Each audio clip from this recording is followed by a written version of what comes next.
मेरा नाम प्रदीप मसीह गुलाटी है। मैं अम्बाला से हूँ।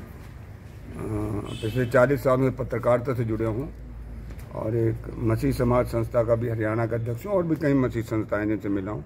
ये हमारे आदरणीय बिशप हैं, जैसे हमारे हिंदू में शंकराचार्य होते हैं, और ये सभी पास्टर हैं।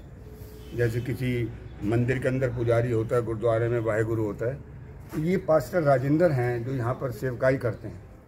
यहाँ पर 12 क्वार्टर रोड के अंदर ये एक सत्संग चल रहा था, संडे की बात है। उसी दौरान कुछ असामाजिक तत्व वहाँ पर आ गए। आने के बाद वो पहले चर्च में बैठ गए। चर्च जैसे ही ख़त्म हुआ है, जो ये बहनें थी वो बहन बोल रही, बहन आ गए हैं, इनको कहते हैं कि भाई तुम हिंदुओं के ऐसे काम कर रहे हो, हनुमान चालीसा पढ़ो। इनसे ज़बरदस्ती बोली। ये बोली कि हम प्रभु को मानते हैं, मैंने भी ज़िंदगी में हनुमान चालीसा कई दफ़ा पढ़ा था, लेकिन अब हम प्रभु को मानते हैं तो हम कैसे करें। फिर इनको धमकाने लगे, फिर इनको धमकाने लगे, भाई यहाँ पर तुम नहीं करोगे, यहाँ पर अगर ऐसे सत्संग करोगे या चर्च लोगे तो हम ये कर देंगे वो कर देंगे। इन्हें काफ़ी धमकाया इन्होंने फिर वहाँ पर 12 क्वार्टर रोड में जो पुलिस चौकी है वहाँ पर एक लिखित में शिकायत दी उनके खिलाफ। लेकिन SHO साहब के ढुलमिल रवैये के कारण उन्होंने उस दिन कोई कार्रवाई न करते। तो आज हम फिर DSP साहब से मिले, विजयपाल जी से, उसके बाद हम SP मोहित हांडा जी से मिले। एक लिखित में एप्लीकेशन हमने यहाँ पर दी है, जिस पे ये सभी हमारे पास्टर और जो बिशप साहिबान हैं उनके सिग्नेचर हैं। और उसके बाद हमने SP साहब से ये भी मांग की है कि भाई दोषियों के खिलाफ कार्रवाई की जाए।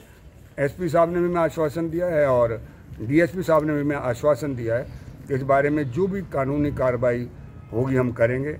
हमें पूर्ण विश्वास है, वैसे तो पुलिस करेगी, लेकिन अगर फिर भी पुलिस का ये आश्वासन अगर सिर्फ आश्वासन ही रहेगा तो हम इसमें चुप नहीं बैठेंगे।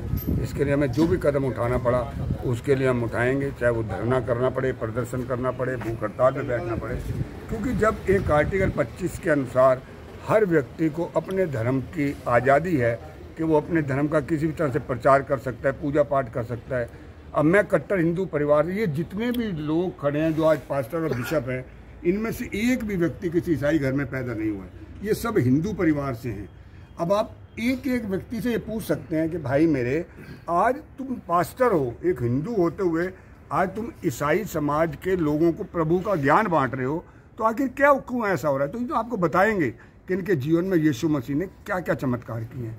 तो अब बताइए कि जब संविधान के अनुसार भी हर एक को अपनी आज़ादी है धर्म परिवर्तन करने की, अब तो एंटी कन्वर्जन लॉ हरियाणा में लागू हो चुका है, वैसे ही हर एक को इजाज़त है, तो इसको रोक कौन सकता है। हाँ, अगर कोई लालचवश करवा रहा है किसी का धर्म परिवर्तन या ज़बरदस्ती करा रहा है तो उसके लिए तो 100% सज़ा होनी ही चाहिए। हम खुद, हमारा समाज इस चीज़ के विरुद्ध है। तो हमने देखना है कि इस बारे में क्या कार्रवाई होती है।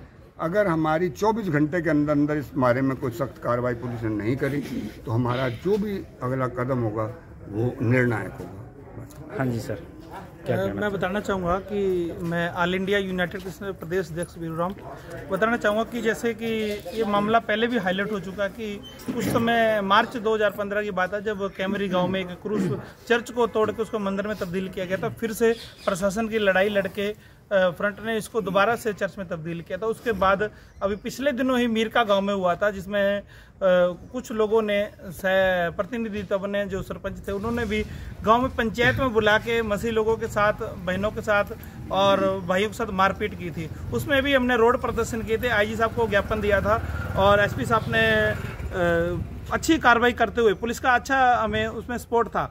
तो इस बार भी हम ये चाहते हैं कि पुलिस भी हमें अच्छा पहले की तरह करे, ताकि संवैधानिक रूप से जो हम प्रार्थनाएं करते हैं, हमारे लोग प्रार्थनाएं करते हैं, वो प्रार्थनाएं बाधित ना हो। आर्टिकल 25 हमें इस चीज़ की इजाज़त है। और सरासर हम देखते हैं कि इस समय मौके पे अनुच्छेद 19 की उल्लंघना की जा रही है, इन्हें समय समय रोकने के बाद। मैं यही चाहता हूँ कि हमारा समाज एकजुट है, हम सभी अलग अलग संगठनों से आए हैं यहाँ और अलग अलग अपनी बात रखने आए हैं हिसार के अंदर, कि ये जो पुलिस का रवैया है इस समय का, वो थोड़ा हमें ठीक नहीं लग रहा है। पिछले समय बहुत सपोर्ट के साथ हमारे साथ खड़े थे और ये एक लोकतंत्र की लड़ाई भी है। और मैं चाहता हूँ लोकतंत्र की लड़ाई हम मसीह समाज तो लड़ेगा ही। और साथ में बहुत सारे हमारे और भी संगठनों से मुझे कॉल आया कि अगर पुलिस ने कार्रवाई नहीं की तो हमें रोड प्रदर्शन किया तो हम रोड प्रदर्शन करेंगे। अभी मौके पर मैं एसडीएम साहब से मिलने आए हैं, अभी डीएसपी साहब से मिला, जैसे आदरणीय गुलाटी साहब ने बताया, हमें एसपी साहब से मिल चुके हम।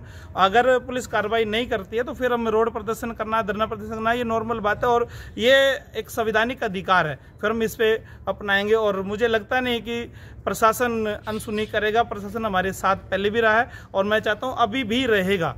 तो कहीं भी अगर कुछ है तो पुलिस से मेरा यही अनुरोध है कि तुरंत कार्रवाई करें। नाम बता दीजिए। मेरा नाम बिशप पंजाब सिंह है और all India United Christian front का प्रदेश अध्यक्ष हूँ। और हम प्रभारी और आए दिन हम देखते रहते हैं कि कोई ना कोई तथाकथित तौर पे मसीह लोगों के ऊपर झूठे इल्ज़ाम लगाए जाते हैं और उनकी प्रार्थनाओं में, उनके सत्संग में बाधाएं पैदा की जाती हैं। तो ये सरासर एक शरारत के तहत किया जाता है, क्योंकि कुछ स्पेशल जो संगठन के लोग हैं वो नहीं चाहते कि देश प्रदेश में शांति रहे।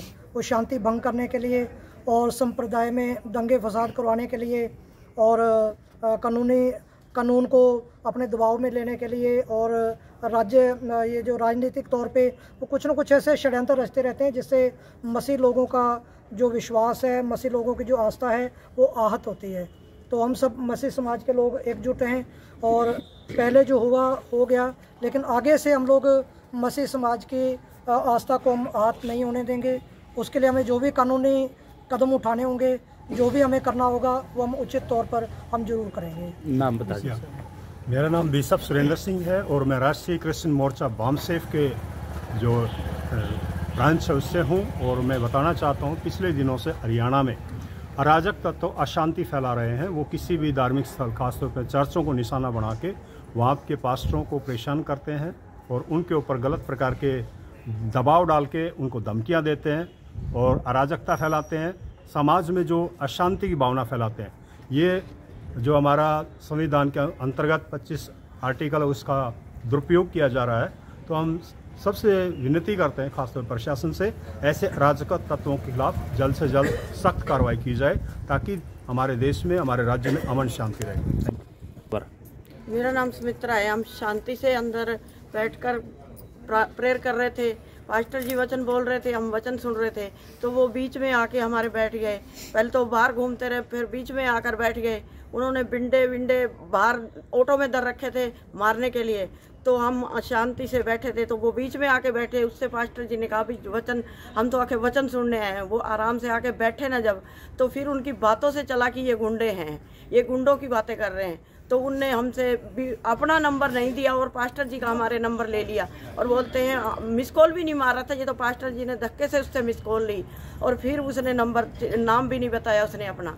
और उसके बाद बाहर हम जब निकले तो वो सारे एकजुट हो रहे थे, 10-12 बंदे थे वो, और वो हमारे को मारने के लिए तैयार हो रहे थे। वो तो ये तो हमने शांति से थोड़ा लेकर और पास्टर जी को सबको बाहर निकाल दिया। और जो हमारी कार थी, गाड़ी थी, एक कलीसिया की गाड़ी थी, उसका भी उन्होंने नंबर ले लिया और उसके बाहर घूम गए थे वो। और हम यही चाहते हैं, हमको शांति मिलनी चाहिए, हमारे पास्टर को आंच नहीं आनी चाहिए और हमारी पूरी कलीसिया में कोई भी ऐसा हंगामा ना हो। बस हम प्रभु से ये उन्होंने प्रभाव डाला है कि हमको ये हनुमान चालीसा पढ़ो कि हम तुमको हनुमान चालीसा से बाहर निकालेंगे, जो भी दुख है, संकट है। हमने कहा जब हमारा पंथ है हम क्यों हनुमान चालीसा पढ़ें? हम हनुमान चालीसा नहीं पढ़ेंगे, हम हमारा जो सा पंथ है हम उसी में चलेंगे। हमारा कोई धर्म नहीं चेंज हुआ, कोई कुछ नहीं हुआ, हम अपने पंथ में चल रहे हैं जिसमें चलेंगे। सिंह है और जैसे कि सबने बताया कि वो शरारती अंसर आए और उन्होंने मुझे बोला कि हम अगर तुमने प्रभु यीशु मसीह की प्रार्थना की, यीशु का नाम लिया, तो हम तुम्हें जान से मार देंगे। और हमारी गाड़ी को भी उन्होंने रोक लिया, बंदी बनाने की कोशिश की। एक तरह का वो किड नाइफ के उसी में आता है। और हमारे छोटे छोटे बच्चे थे, हमने बड़ी मुश्किल से उनसे अपनी जान बचा के वहाँ से निकले। वो हमें कह रहे हैं कि हम मारेंगे, अगर कहीं भी तुमने यीशु का नाम लिया, कहीं भी किसी भी घर में प्रार्थना करने की कोशिश करी, हम तुम्हें मार देंगे और यीशु का नाम बिल्कुल नहीं लेने देंगे। ये हमारे संवैधानिक हक को छीनने की कोशिश कर रहे हैं और कह रहे हैं कि हमारी ऊपर तक पहुँच है, हम कुछ भी कर सकते हैं, तुम्हारी कोई औकात नहीं है, तुम हमारा कुछ भी कर सको। हाँ जी सर, बताइए, इस तरह की कोई पहचान भी हुई है? नहीं, पहचान देखिए, इन्होंने पुलिस को बाकायदा उसकी फ़ोटो दिखाई है और जिस व्यक्ति से इनका फ़ोन नंबर था वो भी नंबर भी पुलिस को दिया है। तो अब देखना है कि पुलिस सिर्फ ले ही रही है कि कुछ करेगी भी इसके बारे में। तो हमने बताया आपको कि भाई 24 घंटे का हम इंतज़ार कर रहे हैं। अगर कल इस समय तक उनके खिलाफ कोई सख्त कानूनी कार्रवाई नहीं होती है, पुलिस कह रही है कि इनके नाम नहीं पता। अगर पुलिस चाहे तो 2 मिनट के अंदर सबके नाम और पते सब पता चल जाता है। किसी अधिकारी की भैंस खो जाए तो वो ढूंढ लाती है पुलिस। तो ये तो इंसान है जिसकी फ़ोटो भी है बाकायदा और नंबर भी है। वो उनसे पूछ सकते हैं भी कौन है वो व्यक्ति और उनके खिलाफ कार्रवाई करें, ताकि आगे से जो भय का माहौल एक समाज के अंदर आ गया, वो भय का माहौल ख़त्म हो सके। ठीक है।